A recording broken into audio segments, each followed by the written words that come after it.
My challenge off the bat is how can we improve on the existing AI-driven robots for biology? So we hear a lot about AI and biology and the growing interaction between them.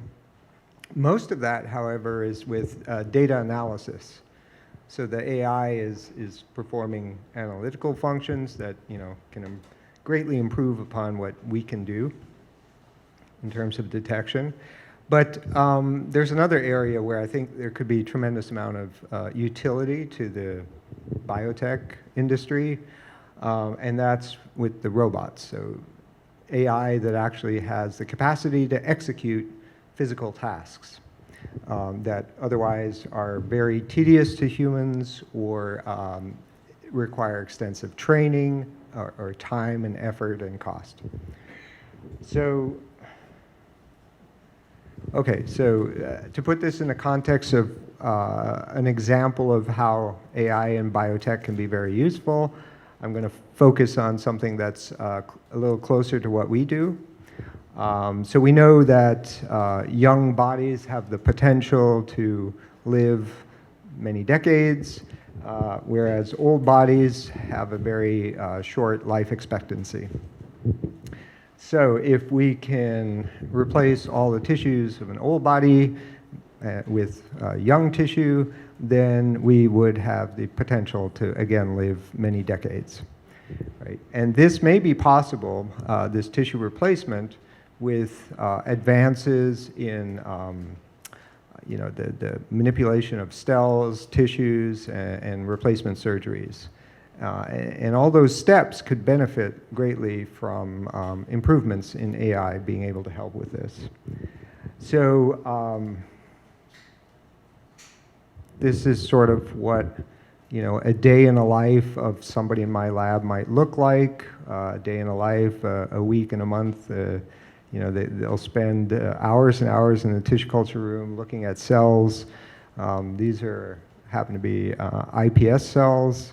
And they get differentiated into all these different cell types that we use to try to engineer a tissue for replacement purposes in the body.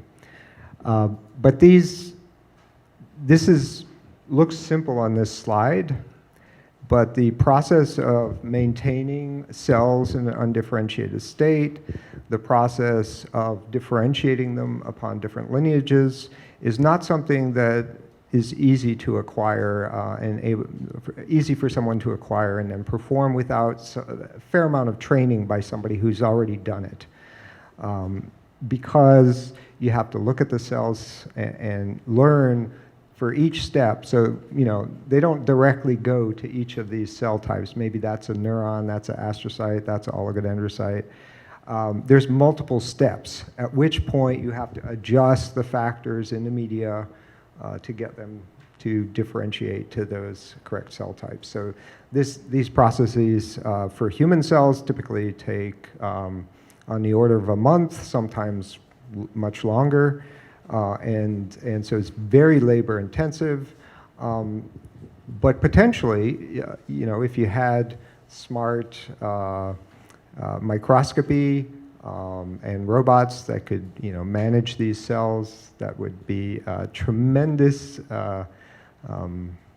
way of accelerating research in this area. And there are elements of that exist already. There are microscopes that can do a fair amount of imaging and recognizing things. And there are robots that can do a little bit of micromanipulation, but this hasn't really come together in a way that's practical to us researchers.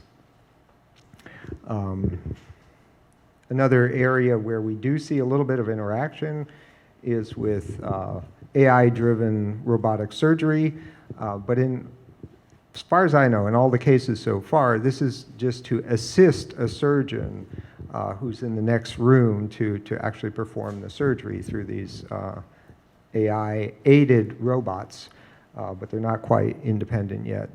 And so this, of course, also requires a lot of training to do any kind of surgery, tissue replacement, organ replacement, or just injection of cells. So, this technology is I'm giving these examples because they're relevant to what we work on, but there are other examples as well. The delivery of any type of biologic to a particular part of the body can be greatly aided by, you know, a smart robotic, independently functioning surgeon who can see microscopic blood vessels, avoid them, etc. I think that's my challenge to people out there to, if you know somebody in this area or you think about this yourself, then you know this is an area of hopefully growth that would be very valuable to the field. Yeah, that's basically concluding with my slide. So yeah, questions, yeah. Are you familiar at all with Dean Kamen's Army collaborative? Who? Dean Kamen?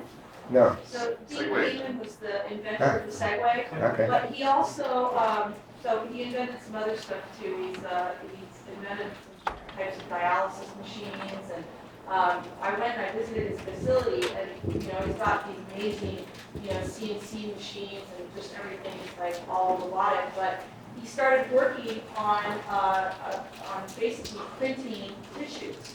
And so now what they're doing is they've got these 3D printers for organs. They're trying to come up with ways to decellularize organs and do that more efficiently, quickly. So I think he would be really, really interested in working on that problem because you, of course, need the raw material, right? So Yeah. if they're not already working on it, I'd be surprised, but it would definitely be somebody you should reach out to see, you know, where they're at with it and, you know, maybe get some... Sure, yeah, thanks, yeah. Sounds like there's potential there. And there is a company that is working on the sort of the cell aspect of this. Oops. Generating iPS cells from skin cells. I think the company's called Celino. Some of you guys may be familiar with them. They're trying to do that in an AI-assisted way, so through microscopy, because again, a lot of these processes, you actually have to manipulate the cells, you have to pick the colonies that look good, transfer them to another plate, expand them. So again, very time-consuming, and so we need to build on what's out there. Yeah. Yeah, just something interesting. This already happened. So people get transplants of organs, and there was a study that showed that if you get a transplant from a younger donor, you live longer than if you get a transplant from an older donor. Well, the organ transplants now are being used to treat diseases. Correct. Right, so usually a transplant of an organ is a life-saving process in that case. Yeah. But it's not, you know, one organ is not likely to affect the lifespan. Oh no, that's what this showed, is that it affects the lifespan. Oh, which organ was that? I believe it was the liver, but it was a while. Oh, yeah. And there's some data in mice that if you get a bone marrow transplant from a younger mouse into an older mouse, that has more positive effect than just a general organ. So there is some data that supports this is possible. Oh yeah, no, I mean every part of the body has been surgically replaced in one way or another individually, but usually from donor individuals, not so much yet from lab-grown organs, although there are examples of that as well. So yeah, the implementation is possible, and certainly if you get to the point where you can replace all the organs, all the parts of the body, then you will have reverse staging. Yeah. Questions? Yeah. Right. Okay. Thank you.